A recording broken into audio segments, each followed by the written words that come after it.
नमस्कार दोस्तों, मैं दीप बोगुना स्वागत करता हूं आपका अपने YouTube चैनल पे। इसका नाम है स्टडी इन दीप से एम्पायर।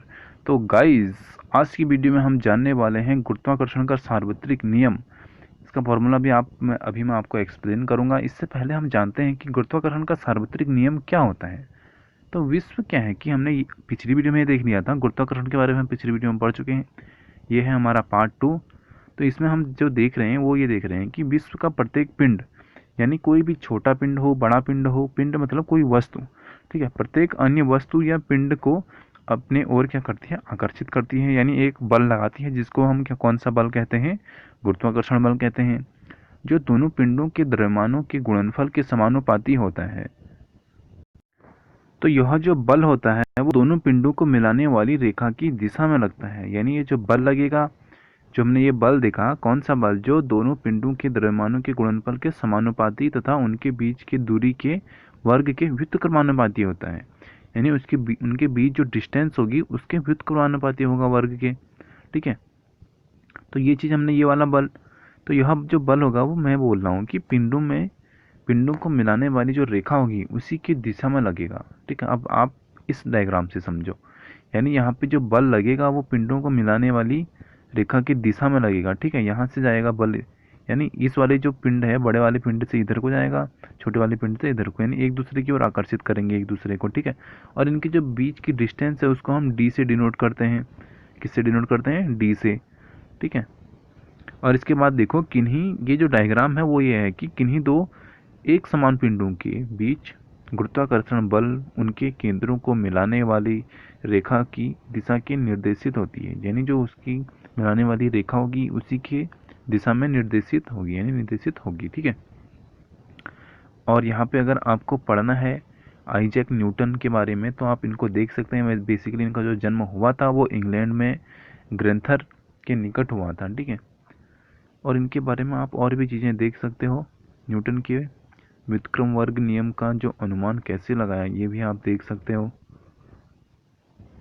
अभी हम बढ़ते हैं आगे, हम अपने टॉपिक को करते हैं कंटिन्यू। तो हमारा जो टॉपिक चल रहा है वो ये है, मान लीजिए अब अभी हम जो हमने यहाँ पे फॉर्मूला देखा उस फॉर्मूले को सिद्ध करते हैं कि वो फॉर्मूला हमारा कहाँ से आया। कौन सा फॉर्मूला? ये वाला, F equal to G capital M, उसके बाद small M upon D square. ठीक है, ये वाला फॉर्मूला भी हम सिद्ध करते हैं। उसके बाद मैं आपको बताऊंगा कि इस फॉर्मूले का हम यूज कहाँ कहाँ कर सकते हैं। ठीक है, तो हमने ये माना है कि मान लीजिए कैपिटल एम तथा स्मॉल एम। अब कैपिटल एम क्या है?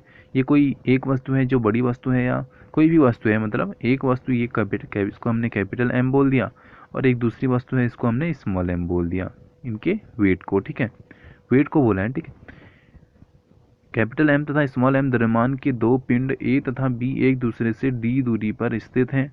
मान लीजिए दोनों पिंडों के बीच आकर्षण बल क्या है? एफ है।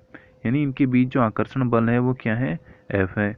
ठीक है, गुरुत्वाकर्षण के सार्वत्रिक नियम के अनुसार दोनों पिंडों के बीच लगने वाला बल उनके द्रव्यमानों, यानी जो दोनों पिंडों पर जो बल लगेगा उसके द्रव्यमानों के गुणनफल के समानुपाती होता है। अब देखो, यह है हमारे पास F कोई फोर्स है, और तो क्या होगा? समानुपाती होगा, यानी बराबर होगा, समझ लो। तो कैपिटल M यानी बड़े वाले का मास, उसका द्रव्यमान, इंटू छोटे वाले का मास, उसका द्रव्यमान।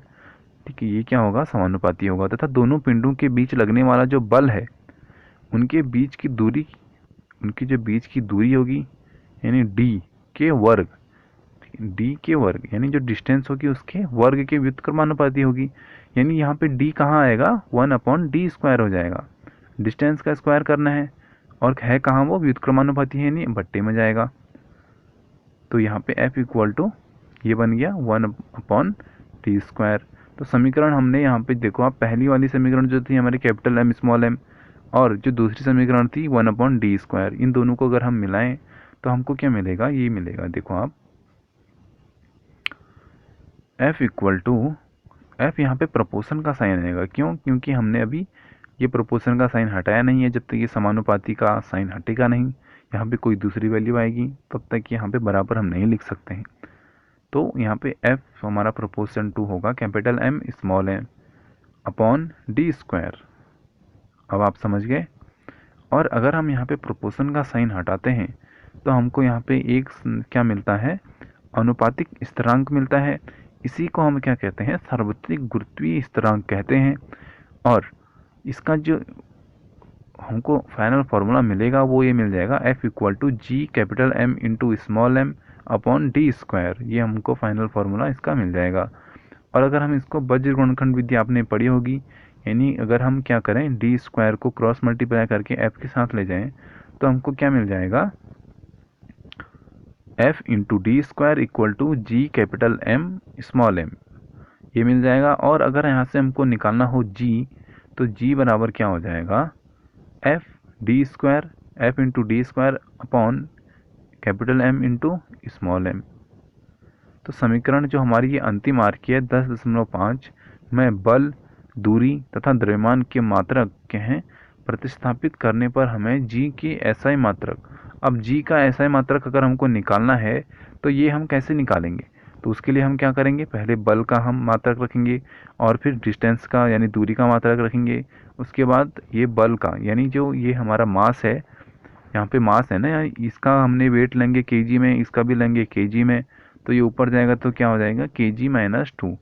ठीक है, ये चीज़ें आपको पता होगी, और नहीं पता तो आप इसको क्लास 11th में पढ़ोगे जहाँ पे हम वीमा का अलग चैप्टर आपको बताएंगे। तो यहाँ से जो g यानी गुरुत्वाकर्षण का SI मात्रक निकलता है वो निकलता है न्यूटन मीटर स्क्वायर प्रति किलोग्राम स्क्वायर। क्या निकलता है, आप दोबारा याद करो, न्यूटन मीटर स्क्वायर प्रति किलोग्राम स्क्वायर। और अगर मैं इसको लिखूं तो मैं कैसे लिखूंगा, N M square upon K G square.